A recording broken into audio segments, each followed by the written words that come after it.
Always takes forever. And welcome back to episode number 46 of Raise the Banner podcast. I am your co-host, one of your co-hosts, as usual, Matt Couture. Wow, I'm off this morning. Here with Zach Brewitt, Benny Ballgame, as usual, and today's special guest, usually tonight. I'm not used to these Saturday morning podcasts, but 98.5's Joe Murray. How you doing, Joe? Morning. I am also not ready for these morning. Well, I'm a vampire during the day, man, working nights. So appreciate you having me, though. Yeah, I appreciate you getting up for this. When we connected and went about this, I was like, oh shit, we're gonna have to do some odd scheduling going about this. Usually I'm nice and tired around our podcast, and I just want to get it over with. But I'm nice and energized this morning. Feeling good. There we go. Yeah. So, all right, let's just jump right into it. We got Red Sox talk, and then I know we got a shit ton of Patriots talk to go over. I do want to start off with the Texas Rangers series that the Red Sox had over earlier this week. They won the first two games. Everything was looking nice and pretty going into game three. They had a 3-run lead with 2 outs in the bottom of the ninth, and things just blew up. Winkowski got up the home run. He hung a curveball right down the middle of the plate because it's exactly what you should do when you're ahead of the count. And they tied the game, took the lead in the top of the 10th, and went on to steal the last game of the series. I know there's a lot of controversy of the bullpen decisions because I know Chris Martin only pitched 4 innings in the 8th inning, and then just the Cora took him out. So I'm really kind of curious your thoughts on that game and where your mind was post game, because I know a lot of people said that was arguably the worst loss of the season. I'll start with you, Joe. Yeah, I mean, the biggest issue is their bullpen acquisitions, the trade deadline. They're hurting them, right? They're hurting them right now. And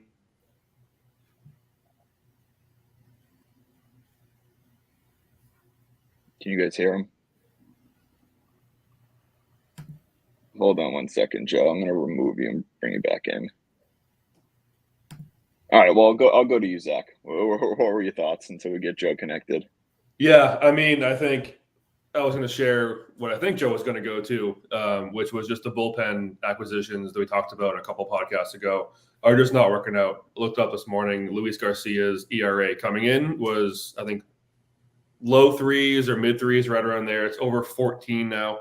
After last night's game, we'll get into that a couple seconds here, but he's just not working out. Lucas Sims has had a couple of bad games, and then it was just an overall microcosm of everything that's been wrong with this team over the past couple of years. What feels like in terms of bad pitching, bad bullpen, bad defense, and then bad base running decisions. There was a send that I forget who the third baseman is now. It's not Carlos Fables anymore, but he sent. He sent Masataka Yoshida on a throw home, and thank God Wyatt Langford sent it into the first row because otherwise he would have been out by 30 feet. So just a bad microcosm of everything that's wrong with this team so far. I mean, David Hamilton twice had 2 really bad errors. I don't know if the first one was technically an error, but up the middle, the little dribbler up the middle, he just misplayed. And then the second one, the double play, that it looked like Romy Gonzalez came off the bag for whatever reason a little bit early. Otherwise, it looked like he might have gotten out in the 9th inning. So just overall, poor bullpen. Help from the acquisitions that we've gotten. Only one I really trust right now is Kenley, and then the offense luckily is keeping us in games. But it looks like every turn they're really trying to just give the game away. Even if they go up by 4 or 5 runs, it looks like it's never a safe lead. Fair enough. Ben, how about you? Yeah, obviously a tough way to end it. Interesting decision after Martin only threw a handful of pitches in the 8th to not, put him out there again, especially with a 3-run lead. I can understand if he was a little, Cora was a little concerned about usage for any reason if he only had a 1-run lead. But, with a 3-run lead, anytime he gets into trouble, you can always just make a switch. having said that, I think that maybe that carried over a little bit into Thursday night's game. The offense kind of no-showed, but then they bounced back nice last night. But in that moment, kind of felt like a really, really tough loss. It's nice to see that it didn't really linger. Especially going into a series with the Orioles. You lose those first two games of that series. And you're really, really behind the eight ball. At least they've been able to split the first two, so it certainly doesn't feel like it lingered. But Zach really hit the nail on the head. Sims and Garcia really haven't found their groove. Hopefully they'll get there. The bullpen really has kind of been a strength of this team for the long, long time, and adding to it shouldn't really be a detractor in terms of performance.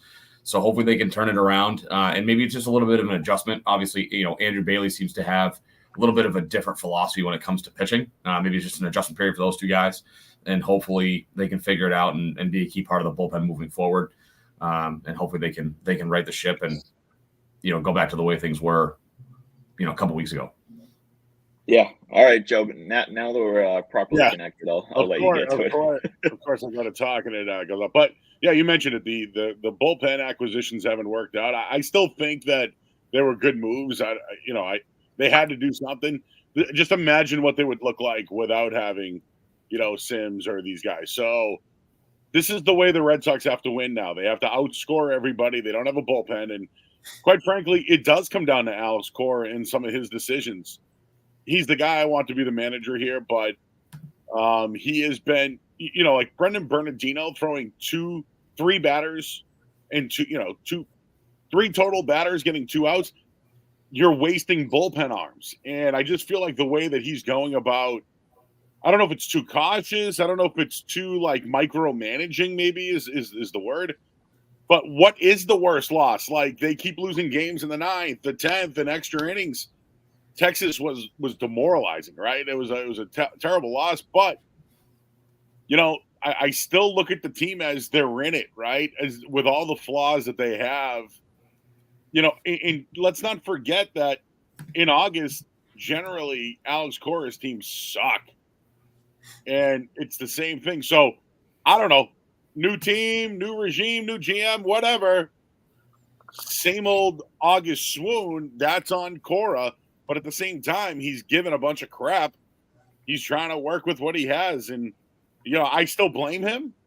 But the acquisitions they got just aren't working right now. But as long as they hit, they'll figure it out. But it's right now it's you have to outscore the other team or you're going to lose.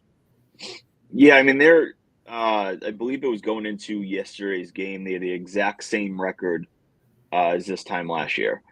Obviously, we know last year at this time, this is around when the wheels fell off.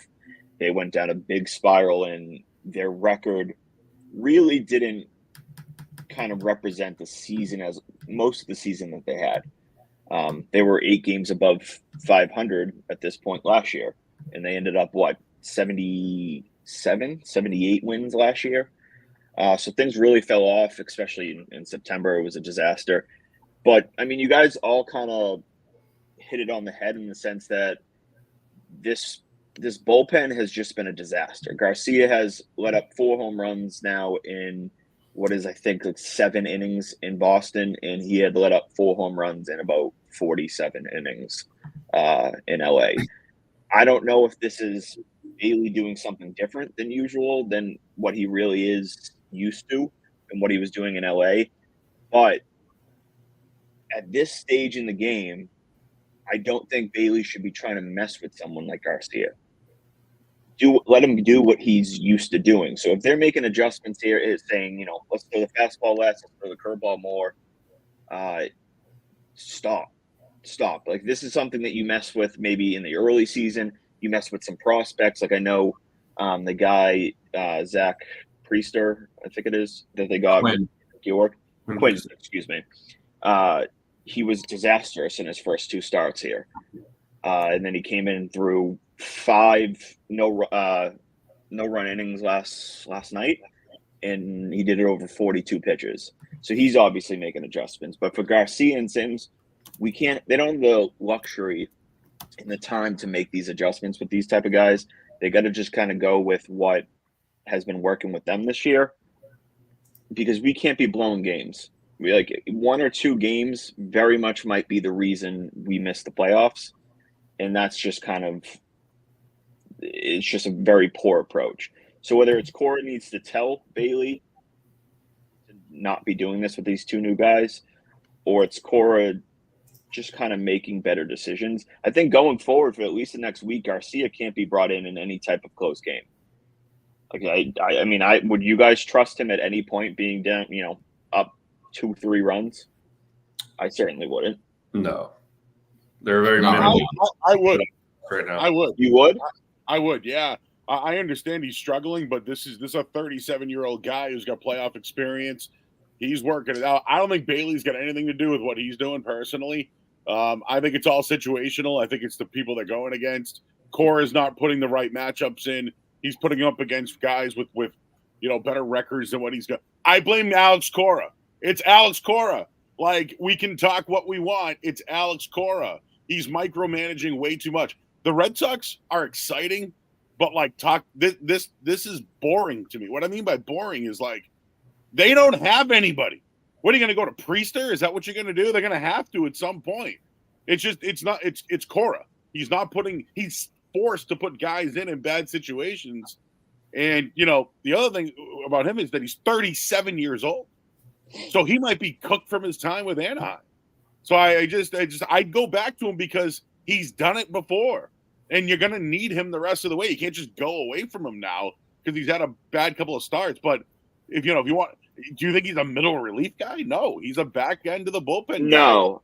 guy. The one change I would make is just maybe the next outing or 2 to see if he can kind of get it figured out.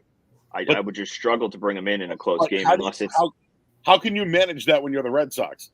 Like, if you get a 7-3 lead, what are you gonna throw him in the game and then it becomes if he struggles? This guy's a back of the end bullpen guy. That's what he is. So I understand what you're trying to say. Get him right.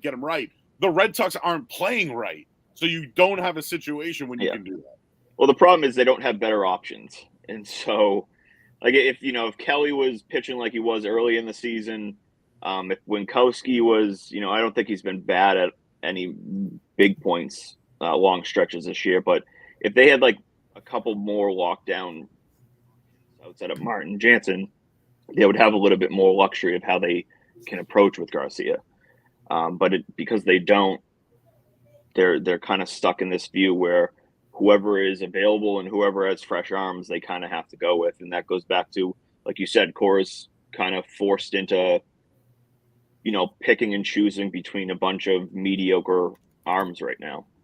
And I like Alex Cora, the manager, the locker room manager and stuff like that. His game decisions, in my opinion, have been always up and down. I think he makes some really good ones, and then he makes some ones that kind of make you just scratch your head and say, why did you do that? And I think that goes back to what you said. It's a little bit of a micromanaging, over-managing the situation. I hated the idea of Bernardino starting yesterday's game. I think it was a dumb decision. Just go with Cooper Criswell, let him start the game, and that way you have Bernardino in the 6th inning to maybe go, 5 or 6 batters instead of 3 batters. So I agree with you certainly there. And, kind of transitioning into the kind of rotation as a whole.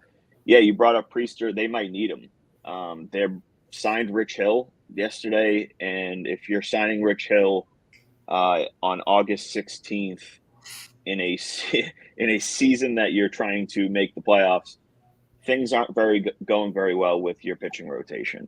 So, we can go around and get the thoughts there of the exact big issues and what led us to being where we are right now with the pitching situation. But it's not pretty, and if their bats kind of cool off in any way, they're kind of in big trouble. What about Hendricks? What do you guys think? Think at some point he comes back? Yeah, I'm thinking early September. Maybe. I think I heard he's going to be going out on a rehab assignment within the next week or so, and they want to get him bare minimum. I want to say it was 5, but probably closer to 7 or 8 outings. So I don't know. Maybe what does that put us? Second week of September, possibly. And I mean, if we're still in it, he's going to be, assuming he is who he is. That will be a big addition for the final few weeks. But for all we know, we could be 6 games out by that point.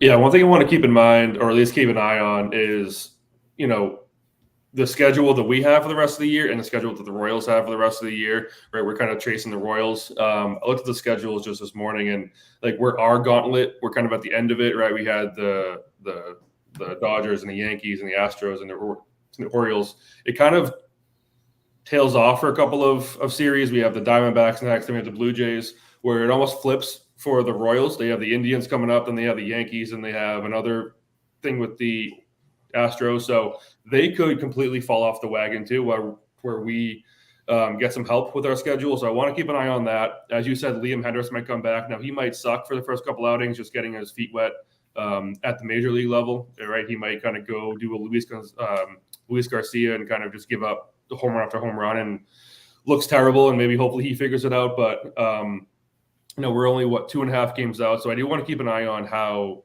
we bounce back from this gauntlet here and kind of ease up in the next couple of weeks. Because one thing I talked about in our last podcast was how is this team going to respond to the trade deadline? We heard from Rafi Devers and Kenley Jansen last year at just how they really wanted someone. They wanted pitching, they wanted bullpen help, they wanted all these things, and they didn't do it. And then you said before the wheels fell off. They just kind of stopped trying. Well, they went out and got some help this time around. So they responded well. I think could it be better? Yeah, but I think I want to keep an eye on this next couple of weeks here and see how the schedule turns out for us, because it does look like it eases up, where the Royals definitely gets a lot harder. Yeah, I mean, this is the make or break it point. If they're a game or two out come September, kind of all hell breaks loose in September. Anything can happen. And we saw, remember back in the Terry Francona days, what were they up 8 or 9 games on? Was it the Orioles? Mm-hmm. And they blew an 8 or 9 game lead in a matter of a month. If the September ball comes around, the wheels can fall off for teams. Things get more serious, more intense. So if they can get through, if they could take at least one more of the next 2 with the Orioles, they'll be in a decent spot heading into this little bit of an easier stretch. But it really just comes down to the bullpen. If they can't figure it out, they're likely going to be in a situation where they're looking from the outside in on the playoffs, because for as much as this lineup has been arguably the best in the AL this year, I want to say most of the numbers are either first, second, or third. You can't rely on your offense to have to score 6 or 7 runs every single game, or else you're going to lose. It's not functional as a team. Oh, geez, I'm dropping my phone. I do want to transition into, though, enough Red Sox on the Major League roster. Obviously, we saw Marcelo Mayer, Kyle Teal, and Roman Anthony get their promotions finally in recent weeks. In the recent week, I kind of expected it in early July. Joe, what's your thoughts kind of on the incoming wave of prospects? And I know there's going to be a logjam of left-handed bats and bats in general. How are you viewing how things could play out in the coming year or so? So I like the Jansen move big time. I think that he might be a part of what they're trying to do in the future. So that might help Kyle, Teal when he finally comes up. I just don't like the fact that they're hyping them up as, the big 3, and it's like the new coming of the Beatles. You know what I'm saying? These are 3 different guys who play different positions. You're going to bring in free agents. You're going to spend money next year. So I'm fine with them going to Worcester and working on it. The expectation that maybe they play next year, I would not set that expectation. The team needs to get better, man. And I know they have pieces, and these guys are going to be a big part of it, but they don't need to come up at the end of the year. They don't. Oh, no. They don't have to start next year with the Red Sox. So I just feel like maybe I know they're trying to do it together. Maybe it was a PR move or whatever, but when they announced it, yeah. So 15 minutes after they got their ass kicked by the Astros, they have to hit on these kids. They have to, and people don't like patience here. But with those, I don't know. The kid Teal, I wonder if he's like Roman Anthony's balling, right? I don't know when the right time to bring them up is, but Teal is a guy that I would let work in Worcester and just really develop and grind. Anthony might be ready. Mayer, I'm still waiting on. I don't know if he's, with the defensive issues with the Red Sox, I don't know if it's, worth it. But let's not forget, Hamilton was one of the best defensive players last year, and he struggled defensively in the majors. So I'd give, Mayer and Teal definitely the time. Anthony might be the first guy out. Yeah, Ben, where are you on these guys? I mean, obviously it's the next step in the journey. These guys have been hyped up for a long, long time. And to Joe's point, they have to hit on them. If they're not going to trade the prospects, and I've mentioned this in the past, if they're not going to trade the prospects, then you have to spend a little more than they've done, which they haven't really shown a willingness to do that. They slashed payroll again. So I think that puts an extra emphasis on making sure that these guys are ready to go. Because if you don't follow the process and call them up when they're ready and allow them to develop and become what you hope is a core for the future, then a lot of people are going to be out for blood with this ownership group in this front office, because all they've said is, this is the next core. We're waiting for them. We're going to build around them.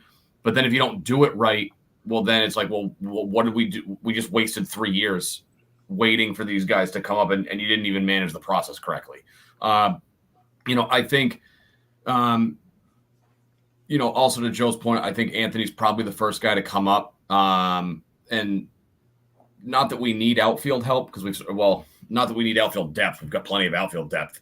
But especially if they're in it, if he, over the next 2.5 weeks, does really, really well at Worcester, I could see, a little bit of, infusion with the excitement if you call him up when rosters can expand on September 1st.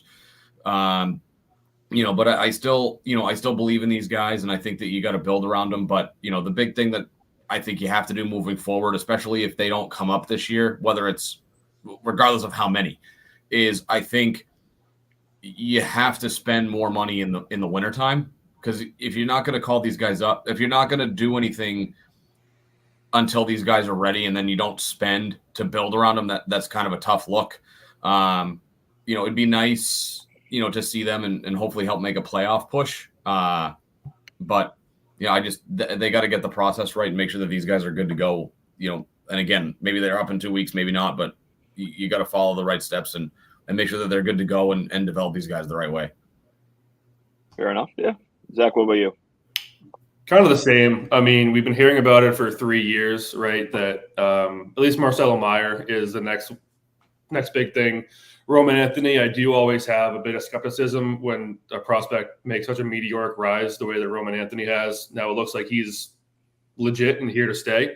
But at first gave me a little bit of pause. I'm also concerned about how much pressure that Benny, said that we're putting on these guys, right? Like if we're expecting them to come up and produce right away and they don't, we've seen how this city and, the sports media reacts to that. And we've seen it crumble people. So if they don't come up and they aren't, the big three that we expect them to be right away, like, are they going to ever figure it out? Are they ever going to, get over that hump? So, I'm worried about that. Now, you can kind of offset that by spending and filling in the pieces and maybe trading some of these left-handed outfielders away. Could have a conversation about who that's going to be. But the pressure is something that concerns me if they don't perform right away. And also, are they actually going to spend, right? We've been asking them to spend. We've been hoping that they spend every offseason for the last, what feels like a decade, but it's really only been 5 years. We heard Chaim Bloom say that we don't want to be a team that, has a 5-year turnaround. Well, it's been 5 years, Chaim, and I know you're gone now, but so there needs to be willingness to spend. There needs to be willingness to supplement some of these holes that we have. So I'm excited for it. I'm excited to see what they do. We've been talking about it for a long time. I'm hoping that they can be what they're hyped up to be. But there is some skepticism, at least for me, about like if they don't perform, then how are they going to respond to the backlash? Yeah, I mean, for me, we talk about ownership, and the reports last offseason was, okay, they're waiting for this wave of guys to come through. And I remember talking to you, Ben, off the record, obviously, that it annoyed me that if they're saying, okay, we're going to wait for them and then we're going to spend, why not spend now, knowing if you're that confident in them, knowing that cheap, good, young talent is coming up? So it didn't really make a lot of sense to me. I think it was their excuse to not spend last offseason. And, I won't get deep into it, but if you're putting all your chips in on these prospects that the GM who brought them in is getting fired, I don't really understand how that makes a ton of sense. To the point of, we talked about Mayer, Teal, and Anthony. I'm high on all of them. I think they all have a good spot. Joe, I know you mentioned the Jansen move. I completely agree. I think Jansen could be a guy that they retain, and I think Connor Wong is a guy that they could trade. Solely for the fact is I hate Wong's defense. It drives me nuts. He's got a good arm.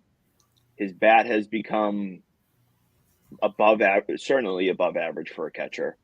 But I don't like him behind the plate. He's a shit framer. He calls a decent game, but he's just not consistent enough as a framer behind the plate that if you're just average as a framer, you can get by. If you're bad and you start costing pitches for your team, a ball that should be a strike and it gets called a ball because you don't know how to angle your glove and you're not consistent enough, that becomes a big issue. I think his long-term future isn't at catcher. And to be honest with you, I think he's going to need to transition to be a second baseman, and it could work. He still will be above average hitting second baseman because it's not like there's a ton of stud second baseman hitters in the league.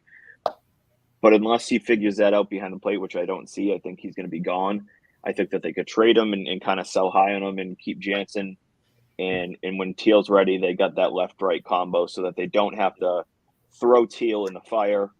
I assume what Cora seems to be doing, and this will be probably the biggest obstacle once they're kind of all ready, is Cora doesn't like having first-year lefties specifically hit against lefties.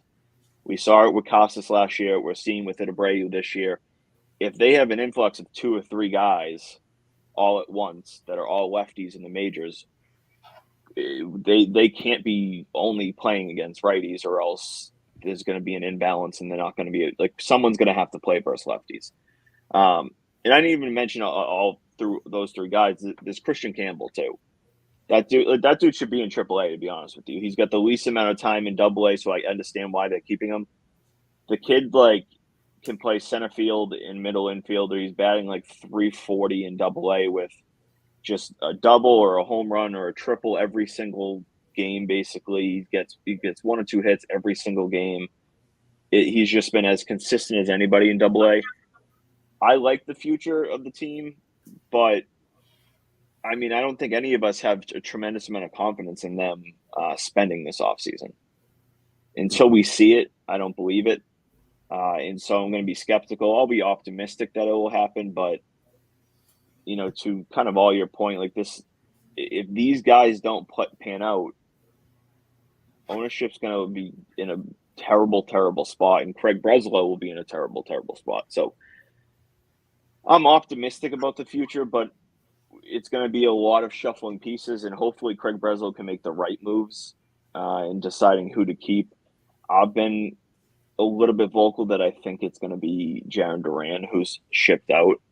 I think his value is the highest it's ever going to get heading into this offseason. He's got the least amount of control. He's a left-handed bat. He's very, very good right now.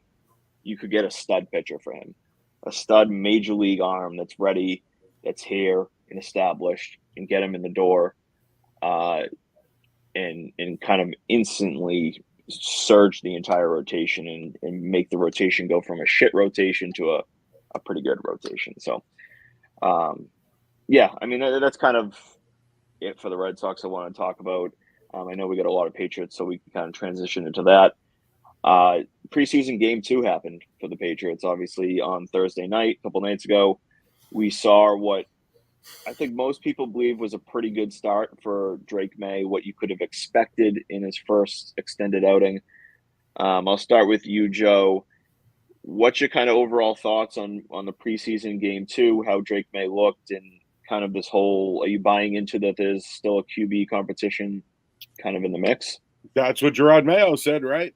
So I think Mayo's had a really bad offseason. I think the burning cash blew up in his face.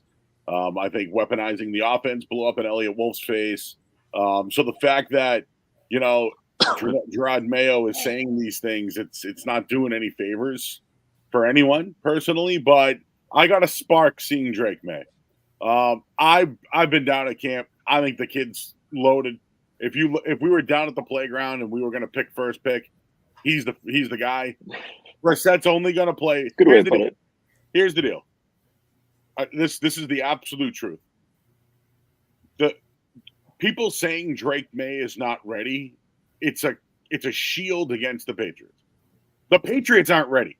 They don't have an offensive line. They don't have top receivers. They have who is the best player on the Patriots? You can't even. There is no clear cut best player. Certainly not on offense. But I mean, what I'm saying is Michael Onwenu the best player because he's the best lineman? Like safeties that don't give me safety. They don't have a best player, so they need someone to save them. It's Drake May. They're not going. I agree with not playing him. By the way, he doesn't have to play to develop. He can be scout team, all that. My point is that was a spark. I think it showed you that this guy. I think he can play. Me personally, I've watched a ton of rookie quarterbacks come into the league and play right away. Yep, they have growing pains. The biggest issue for the Patriots is the Patriots. They are not set up for success. Throwing him into the mix would be a huge problem for his success. So they're scarred by Mac Jones. The other thing is this. I think Mayo saying this stuff is kind of a message to Jacoby Brissett. Brissett got the $8 million, was told he's the starter. He throws the poor interception. They got to get his shit in gear. You know what I mean? I swear on it, whatever. Yeah, you're good. He's got to get it in gear because that's what I think is going on. Him saying there's a quarterback competition, I think on Mayo's part is irresponsible, but I think he's doing it to motivate Jacoby Brissett. I don't realistically think Drake May is going to start. Here's the other thing. Look at the schedule. You want to send Drake May on the road at Seattle on Sunday Night Football against the Jets? It's a bad start. If I was looking at if they were going to start him at some point, I look at the London game against the Jaguars. That's when I would look at it. But the Patriots aren't ready. When the media tells you that Drake May is not ready, it's a shield because the Patriots have $50 million in cap space and haven't improved their offensive line in 5 years or gotten a weapon. I love the Patriots, guys. I'm a season ticket holder for years. But the way that they have operated since Tom Brady has left is completely unacceptable, and anyone who defends them is enabling them. They should not be at the bottom of the NFL 5 years after Tom Brady. Yeah, I mean, we talked about this. I've been talking about this, especially on X, about Belichick's post-Brady approach. He had the agenda that I need to compete post-Brady. I need to show that I can win post-Brady. Anyone who says kind of otherwise, I think you're just kind of lying to yourself. Belichick wanted to prove that he could win without Tom Brady. When in reality, post-Brady, he probably should have reset the team. He didn't. He kind of brought in Mac Jones, and they just kind of tried to wing it, retool it, and get it on, back on track, and it didn't work. And his mistakes over the last 5 years has directly put the team where they are right now. Like you said, since post-Brady, they've made too many mistakes. They missed on too many players. They didn't properly address the O-line. They didn't properly address weapons. They're in a shit spot offensively. So now Drake May is here, and me and Ben were very high on him pre-draft, and so we were beyond thrilled that he was drafted to New England. We had no interest in really trading out unless it was some beyond ridiculous type of offer. I don't know. I'm not 100% set on the idea of him playing week one. The one thing I've been saying since the start is this. It really, to me, it has nothing to do with May versus Brissett.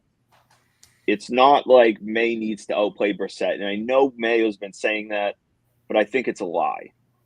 If May is ready, if they feel May understands the playbook, his footwork is improved, he's working well within the pocket, he doesn't look lost, he's not making the dumb mistakes. If they feel he's ready, I think for the most part, unless the O-line is that bad, that he should be out there. If he's not, don't play him. Like you said, sit him for 4, 6, 8, 10 weeks. So be it. I'm not going to be upset if they don't start him. I'm not going to think it's some colossal mistake if they don't start him week one. But for as much as I think the schedule's certainly not easy, especially to start the season, if they feel he's ready, I think he should kind of be out there. But that's the big question. Is he ready? Ben, do you think he's ready? Do you think he's kind of shown you enough to make you feel comfortable with starting him? So I'll kind of break this out into two pieces. So physically, yes. I was pretty, along with other people, probably severely disappointed that he only got, 7 snaps in the first preseason game. He only threw 3 passes. So there wasn't really anything to really gauge game one on, right? So there were the reports coming out that he was going to get the second quarter and into the third, which is exactly what we got. And I think physically speaking, there were a lot of signs of encouragement. The big show obviously was it wasn't caught, but the deep ball to Baker on 3rd and whatever it was, 3rd and 8, 3rd and 10. Again, Baker couldn't come up with it, but the totality of that play where he feels a little bit of pressure on the, off the right side, slides in and up into the pocket and it enables himself to step into a throw and really let it fly. And I think that really showed some growth that, I haven't been down to camp. So I haven't, seen anything other than clips on the internet, talking heads discussing what they've seen or what they haven't seen. But it certainly shows that, I think physically speaking, he's growing.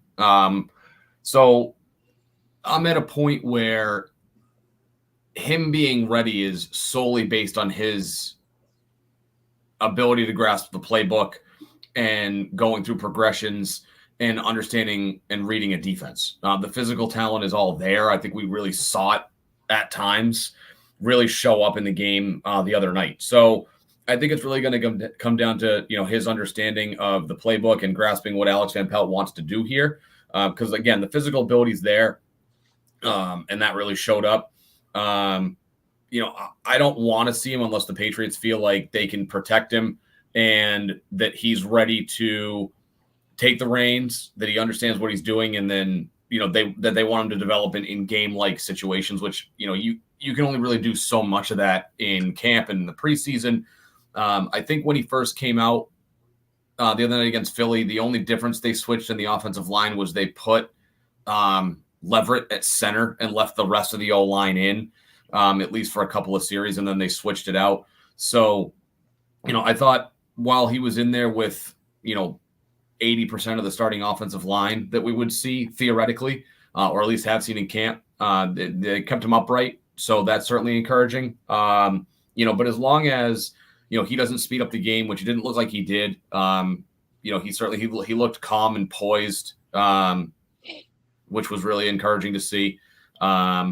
It's hard to say whether I think he's ready now. Again, it's all going to come down to, his understanding of the offense and the playbook. But physically speaking, I don't think there's any question that if you were just going off of what he can bring to the team in terms of his physical talent, excitement, you could hear it on the TV, how many people were applauding when he came into the game, which was saying something considering, what they're probably at 50, 60% capacity. I mean, standard for a preseason game, but that's not a lot of people. And you could hear them with the excitement, and being that they don't have the guy on the roster, he could infuse some of that excitement into the team. And, but physically speaking, I think, like he could play from that standpoint right away. I just don't want them to rush into things because they see the physical talent and they start to kind of salivate over it. They need to develop the guy correctly and make sure that when he does step in, that given the circumstances that he has some pieces around him where he can succeed, and that he's just not going to get blown up every play and you're going to ruin his mental development. But again, they got to build around him. What they didn't do with Mac Jones, they got to give him a few extra pieces so that it makes things a little easier, and then he can kind of develop and find his role and his way in this offense. Fair. Zach, about you? Yeah, I mean, I've been on record as saying I'm open and probably more willing to sit him until he's ready. I think a lot of that just comes down to what we saw with Mac. I think I called it post-Mac stress disorder or whatever I called it before. But I can't go through another PMSD. I can't go through another season or career with Drake May the way we do with Mac Jones. Now, I do think that there are signs of encouragement, as Ben said. I was listening to 98.5 yesterday, I think it was, about what they're incorporating into the offense. It sounds like Van Pelt is kind of incorporating a bit more of what Drake May did at UNC, and with his current offense and what he did with Cleveland last year. I think it was Chris Gasper said a good point about like his footwork is the major issue, right, with Drake May. But if you're in shotgun, it becomes a much less of an issue because you don't have to drop back as often, things like that. So I think if you kind of put him in shotgun a bit more, that at least diminishes the issue of footwork. But again, I think, Joe, to your point, we've been so starved at offense for a long time since Brady left, and it's because Bill doesn't know shit about how to build an offense. He's tremendous at defense. He's just always been really, really bad at building an offense, with the exception of 07 and a couple other like hits with Edelman and Gronk. But like he had Tom Brady. Like that's what it came down to for 2 decades. He had Tom Brady to kind of gloss over all these inefficiencies that he built on the offense. Now, he had a good O-line for above average to good O-line most years. But weapons-wise, he didn't have anything really until Gronk, And I had a guy on X going back and forth. He was blaming Kraft, that Kraft is cheap and didn't want to pay a top receiver. I would. That's what I'd go with. Like, what guys, they have a new – you brought up the Belichick for 4 years. Well, we're in year 5 now. Nobody wants to come in. Yeah, you can say that Bill drove it into the ground, but last year, Bill tanked the season because Robert Kraft meddled. He told him, you're going to have Bill O'Brien here. That was never going to work. It was never going to work. And so once Kraft meddled, Belichick tanked. Hey, if this is how you want to get involved, this is what it looks like. So again, the Krafts are behind everything. The Krafts think that Gerard Mayo can be a head coach. We don't know that. He's never been a coordinator in his life.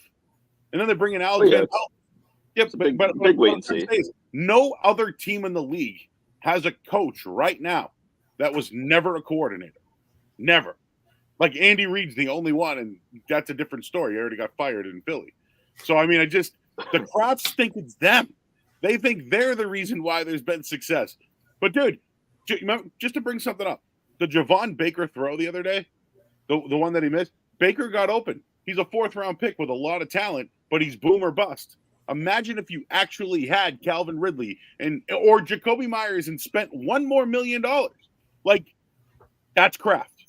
You can't blame Belichick for that. That is Kraft. Belichick gone.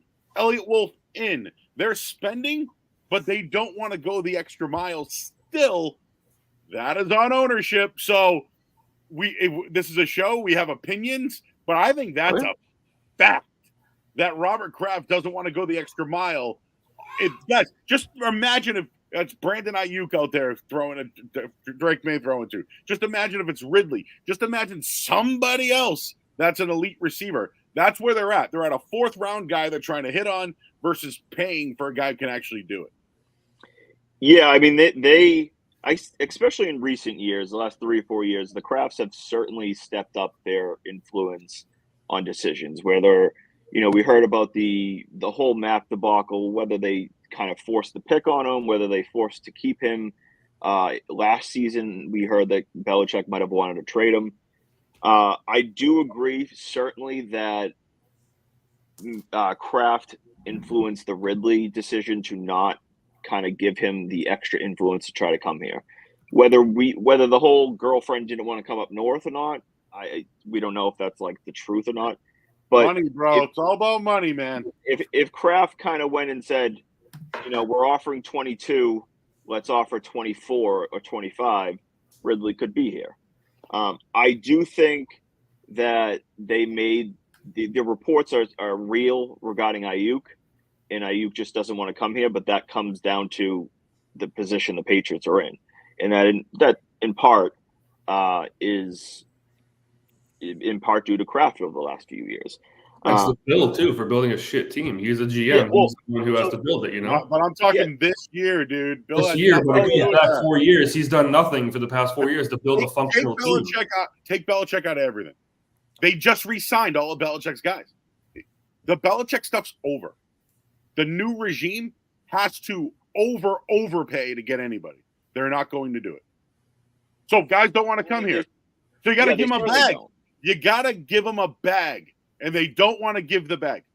Brandon Ayuk doesn't want to play in New England, but if you give him $40 million guaranteed, would he come here? $40 million? Guaranteed or AAV? $40 million, guys. In football, it's about guarantees. It's like Tommy but he's getting like he would get over $100 million. He's certainly getting $40 million guaranteed. So this is the point.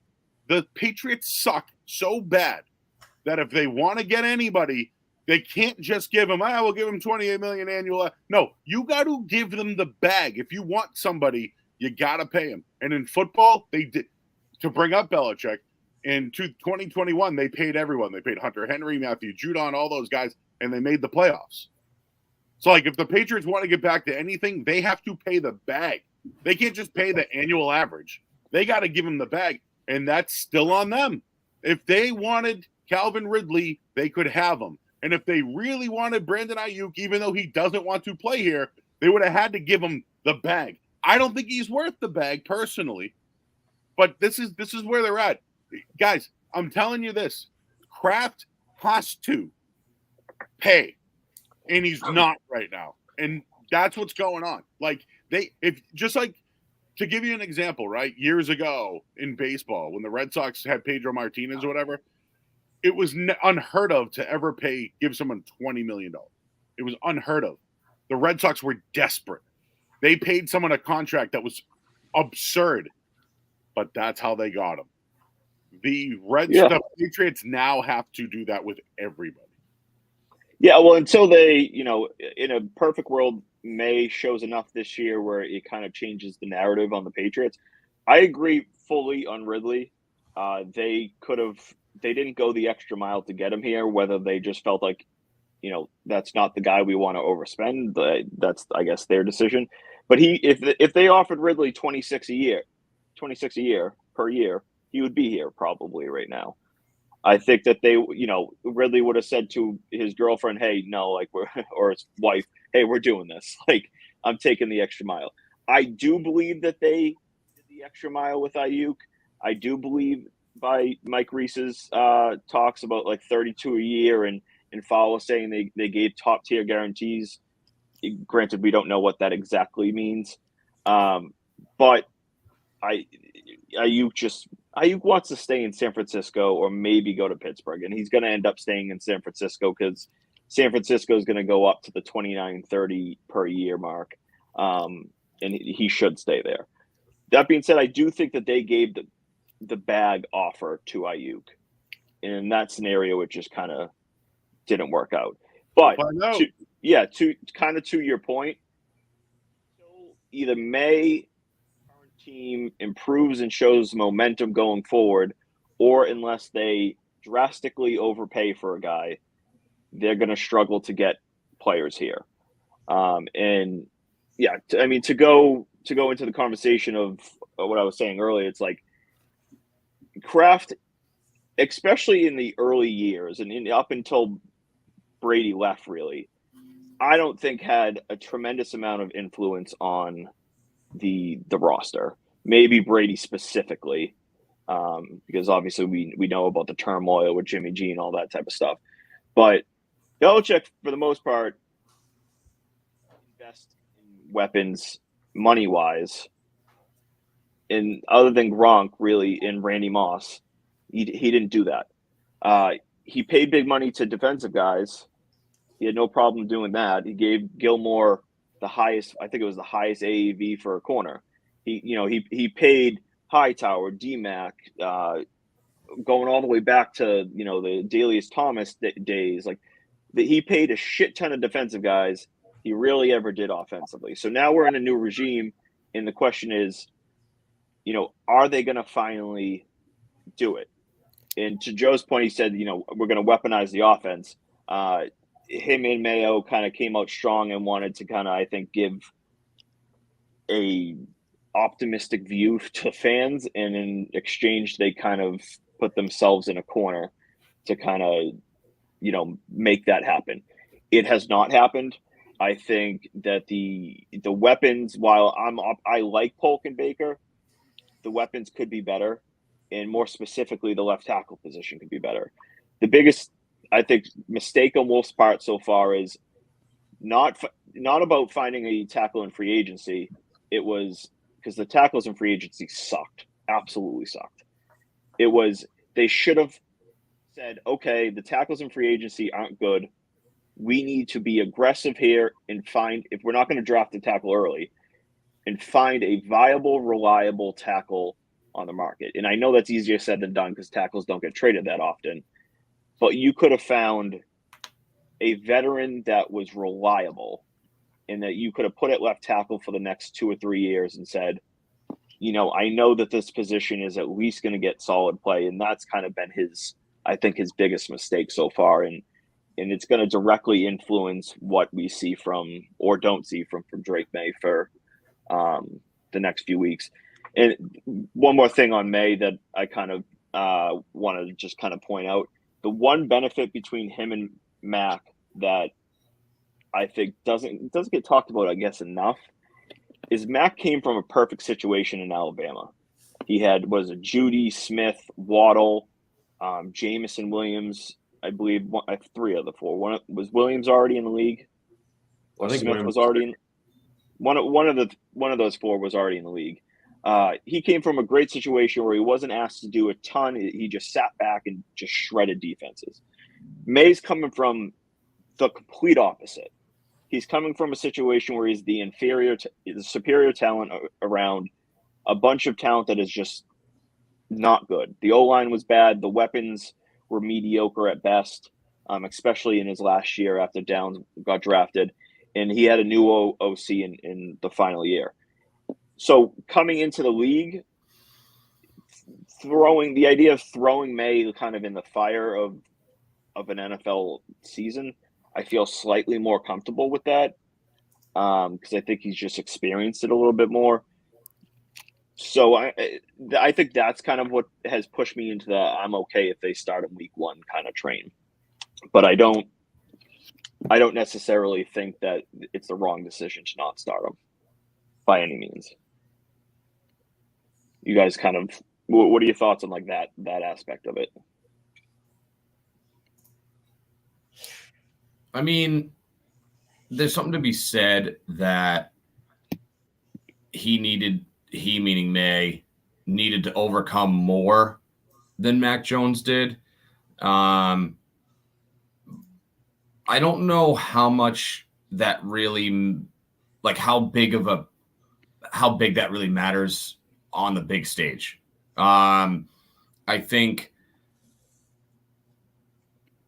something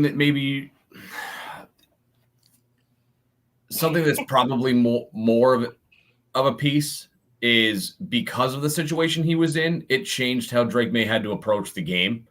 But I don't necessarily think that just because he was in a bad situation and still performed at a high level, I don't know how directly that really correlates to his ability to start and be effective right away. because you've seen it where Not guys so much be effective, just not fall apart when it gets really tough around him.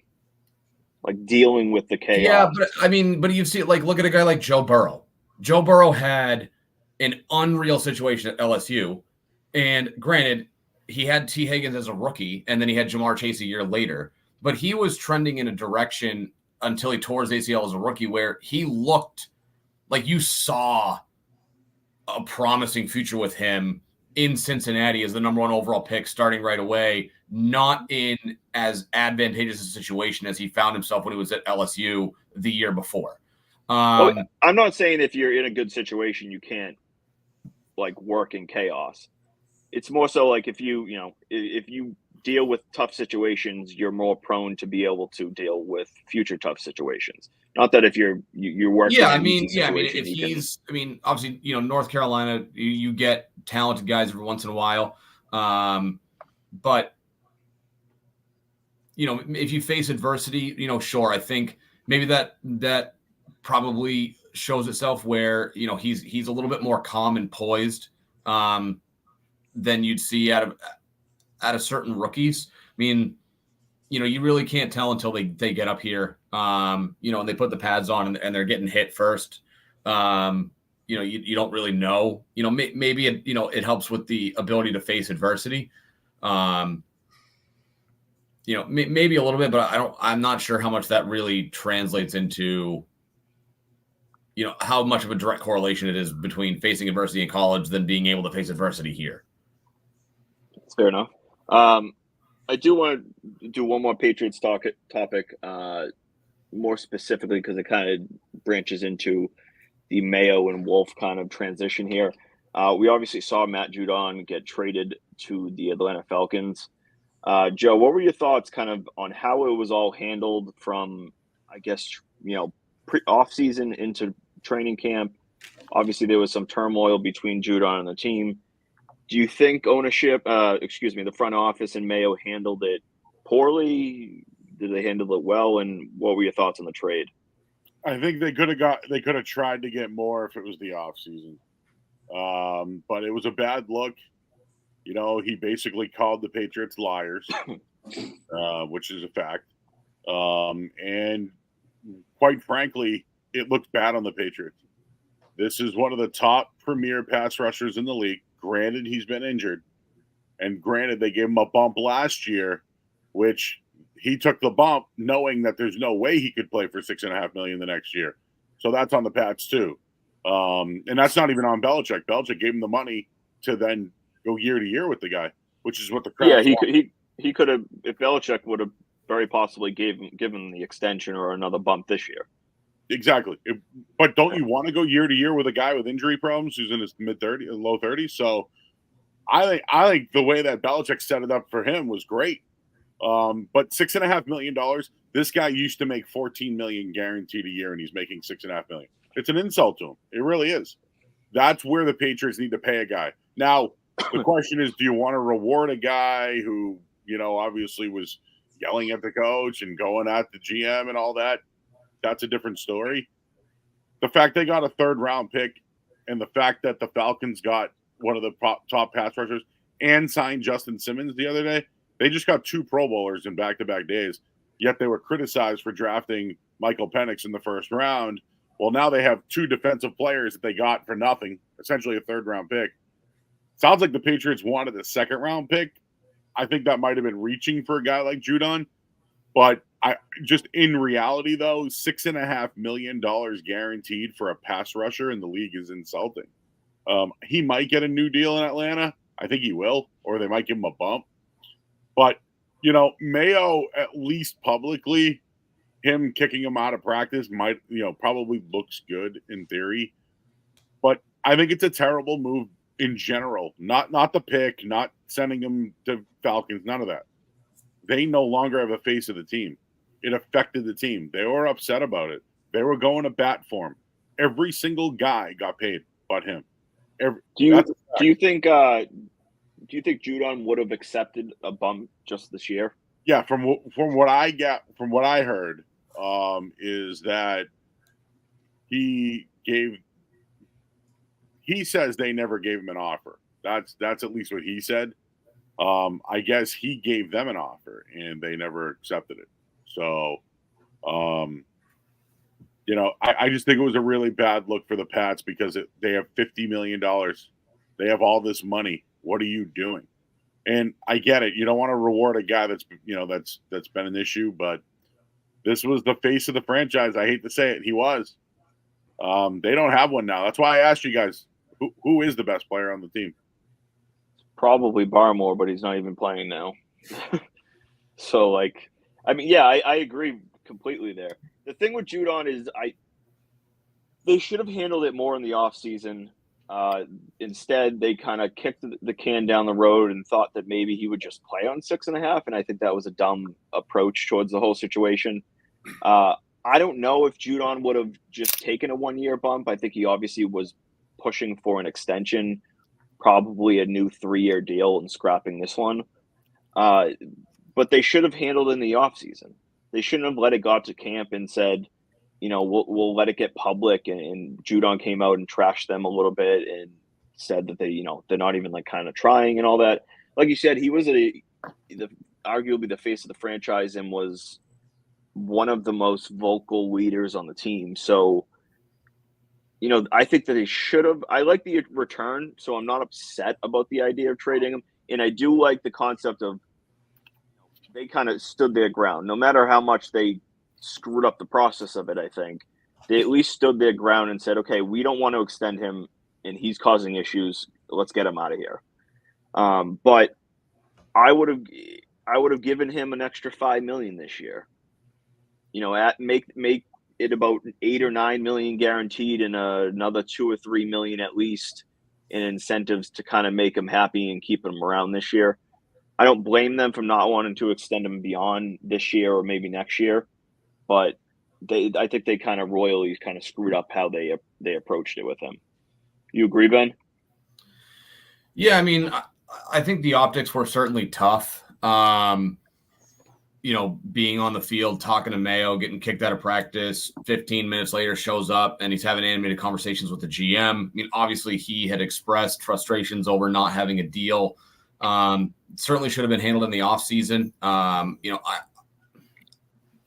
don't know what the hesitancy was with the Pats. I understand, he was hurt last year. And, in years past, he may have been a little bit dinged up. I know the first year, he kind of faded in the second half of the year where he didn't really perform nearly to the level he did in the first half. I would have been fine with, you rip up the 2024 deal and you give him a brand new 2-year deal and you give him market value or a little bit more. I think he would have accepted a market value offer. And, to your point, Matt, maybe you give him some incentives, where if he achieves certain numbers, he earns himself, a little bit more even money. Just playing time. I wouldn't have even pushed the sack incentives just as long as you're out there. Well, I mean, the guy. In 2021 and 2022, he played 17 games. So I don't even know if you needed a playing time incentive when he was only hurt significantly injured one time in 3 years.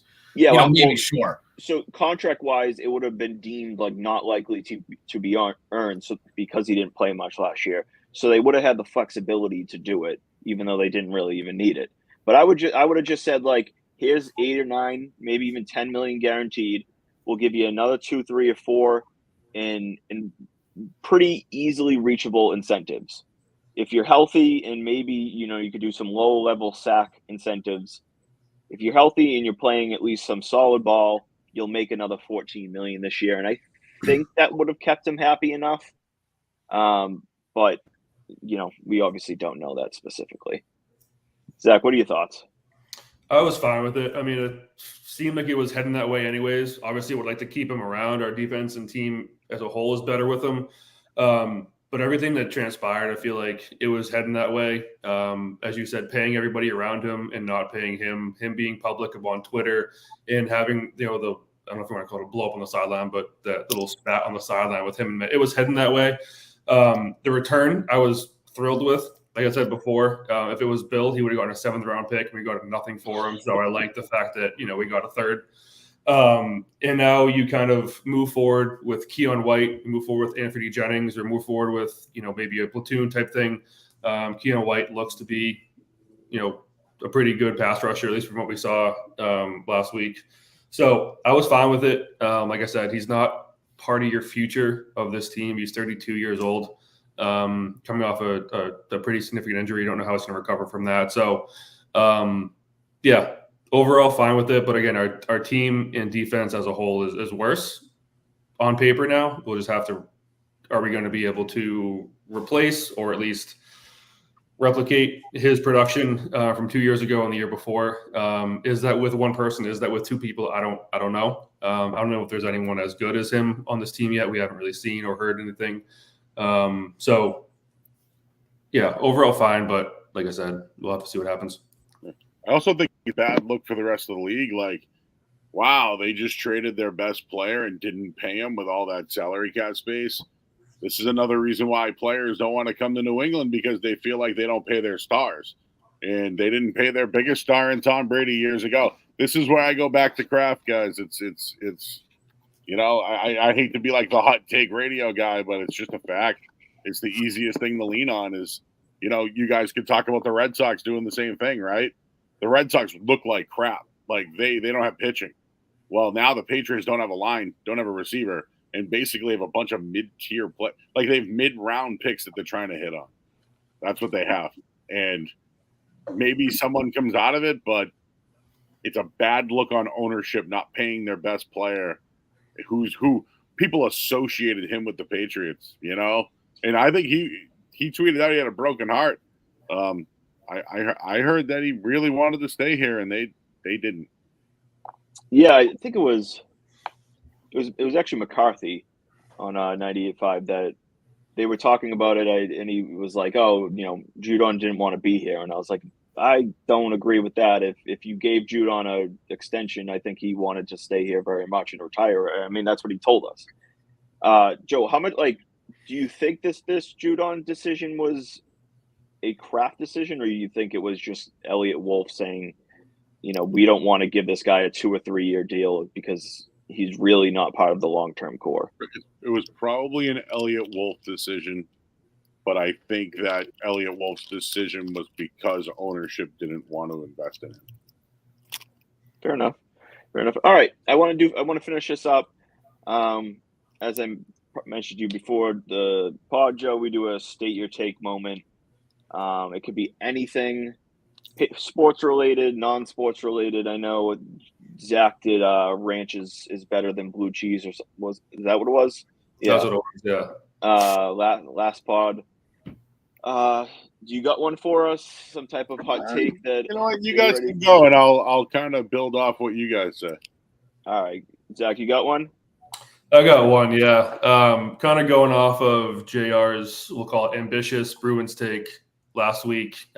He said that they were going to come just short of their record-breaking season 2 years ago. This coming up year, I have the Pats at about over 500 this year, based off of last year's record. I mean, if you have a functioning quarterback you win at least 6 more games.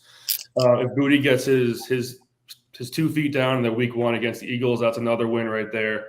And then going into this season, I think there's a lot of winnable games, especially in the middle towards back end of the year. I think they win against I do think they win against the Seahawks in week 2.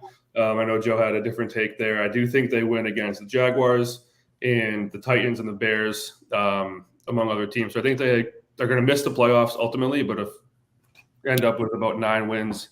Because I think just if you have largely the same team as last year, maybe a bit worse on defense, but a functioning quarterback, someone who's not Mac Jones and the seeing ghost back there wins a lot more games last year. And I think they have a very similar schedule this year. Yeah, for a while I was on the train. I took over 5.5 wins about 3-4 weeks ago.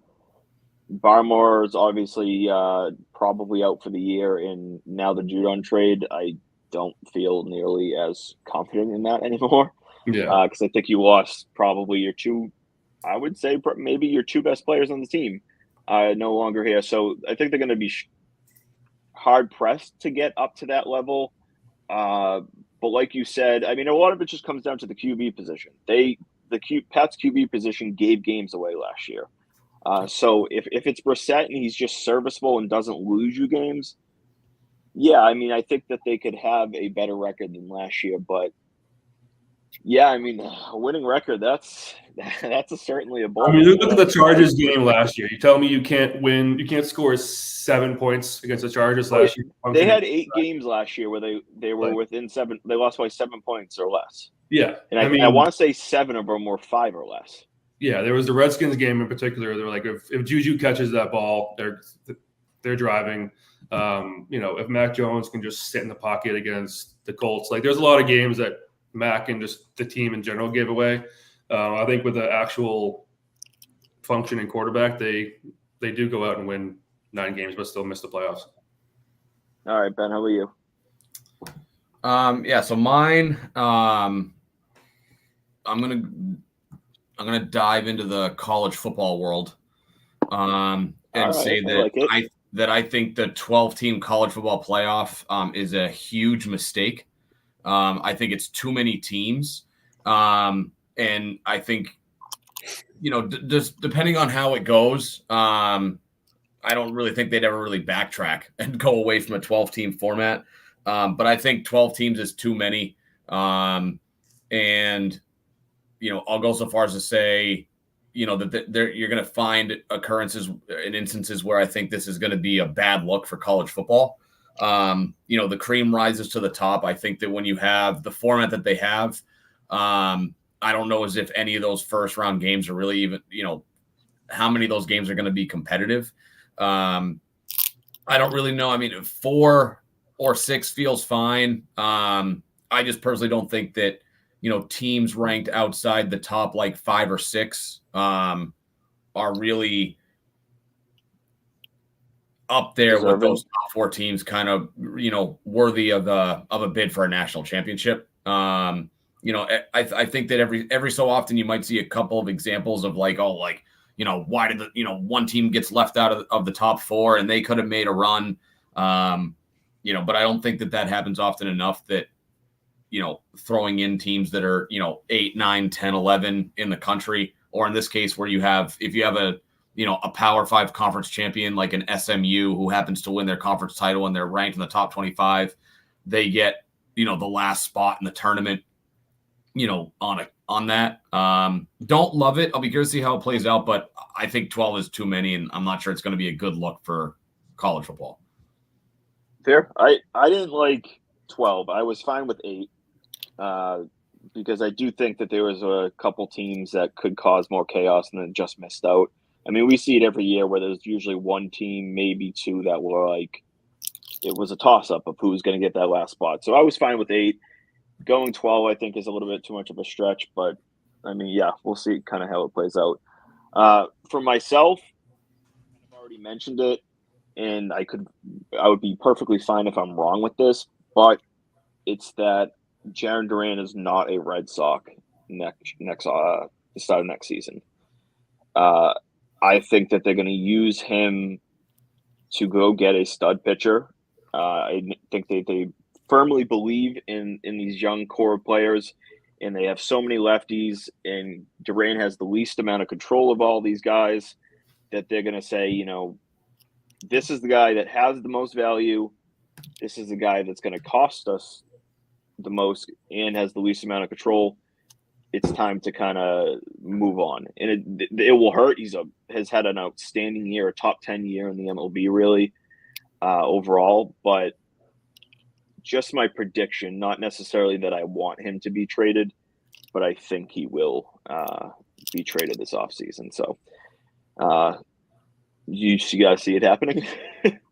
No, I do. I can see it happening. Yeah, based on what you just said, like he does have the least amount of control. His value is never going to be higher. His value is probably the highest of anyone we have on this team. So yeah, I do see it happening. All right, perfect. All right, Joe, we'll finish up with you. Yeah, just to piggyback off what you guys all said, I have the Patriots as the worst team in the league this year. I bet them plus 345. Yeah, last year they probably should have won more games, but this is this year, and the schedule's too tough. Worst team in the league, plus 345. As far as the 12-team playoff, there might be some teams on the back end of that 12-team playoff that might not make it. But I'll tell you this much: if Penn State can get into the mix and take on some team from the ACC like a Florida State, I'd take Penn State all day long. So I think the college playoff might have some upsets, but I want to see it first. But I do think some of the back end teams, like, if a team from the AAC is taking on an SEC team, they're doomed. Yeah. But yeah, that's why I felt like 8 was kind of the better compromise. Yeah, we'll see. Right, this is why they play the game. So we'll find out. And Jaron Duran, the number one thing for me is he can't be a leader. He's not a leader. Say what you want, dude. We're in a new age. You can't say things. We're in a new age, and the weirdest thing about the Jaron Duran thing is his jersey sales were number one. Like that, I don't know how to feel about that. Like, is that like Ben said that to me, and I thought it was a joke. I thought it was like a fake account that posted it. Are like people supporting him saying that? Like that to me, I don't understand. Listen, the kid's a good player. He's dealt with mental illness. Doesn't give him a pass for what he did. But I just think that they'll trade him because, yes, the value is high, but they need leaders, man. Saying stuff like that's not leadership. He's actually never really shown leadership. I like the kid, and I know he's dealt with a lot, but I would trade him. Like, they should have done this with Ellsbury years ago, and then he had that big year and then hit free agency and they lost him, So plus they got all these outfielders coming up. So and I really think they don't love Willie Abreu. The person, the player. I think he's a terrible outfielder. Defensively? How many balls has gone over his head for a home run, or he's tried to attempt to for 4? I can at least think of 4. Listen, Willie Abreu is really like, here's the deal, guys.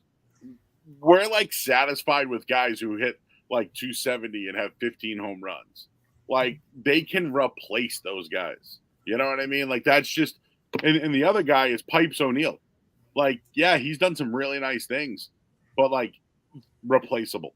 These guys are, you want mainstays. And even the Yoshida's like at a DH. He doesn't want to be a DH. But, like, is he a mainstay at DH? I like the guy. I really do.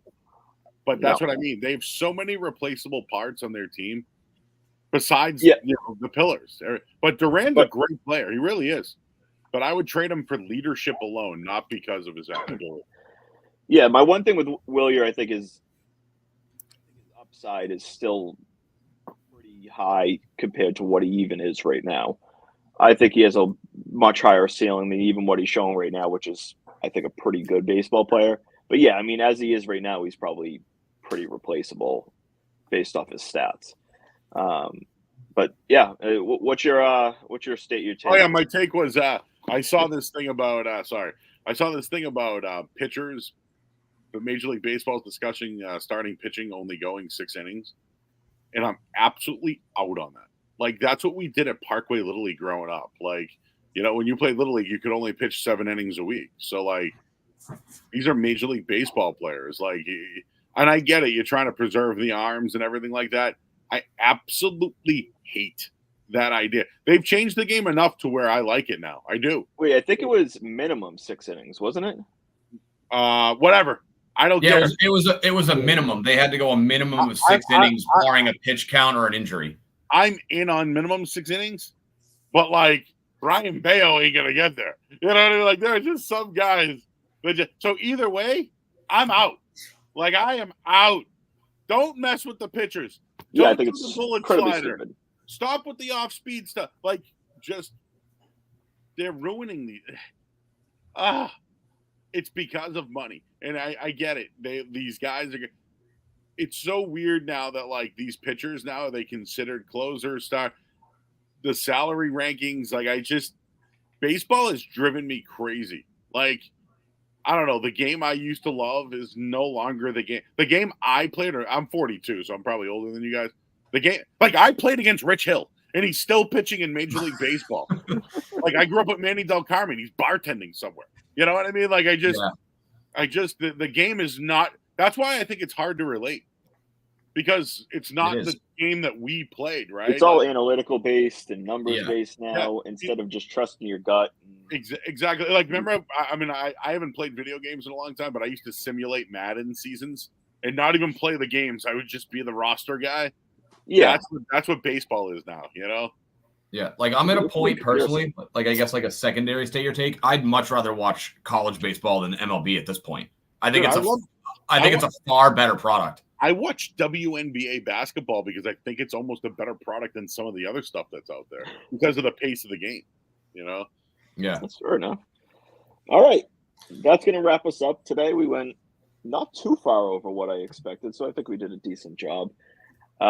Joe, thank you for coming on. I appreciate it. I know this is kind of your off day, so waking up a little early. What time do you usually get up with the schedule you're on? I don't know, man, but I'm big into the hobby. I'm a big card collector. I got a big show next week at Polar Park. So I got a booth, table 60. Come on by for all you Worcester people. But I love the hobby, man. I feel like the hobby dictates what's going on in sports. So if you're interested in certain players and cards, those are the players you want to watch on the field. So I got about 25 graded Drake May cards ready to go, baby. But yeah, I'm a big fan of the hobby, dude. And so I got up early today to get some stuff done for next week's show. Awesome. Yeah, was it next? You said next week at Polar Park? Next week, Polar Park. I think it's from like 9 to 5. I'll be there. I got a big booth. You'll see my Joe Murray Media on there, and I'll be slinging some cards for everybody. All right. Yeah. So, from Raise the Banner and Joe, like I said, thanks for coming on. I appreciate it. We'll be back next week. Maybe not during the week, maybe week after this weekend. We'll probably have a lot of final Patriots preseason thoughts. And hey, maybe we'll have a decision on what the QB situation is. So until next week, we're Raise the Banner, and thanks for listening. Thanks for coming on, Joe. Thanks, Joe.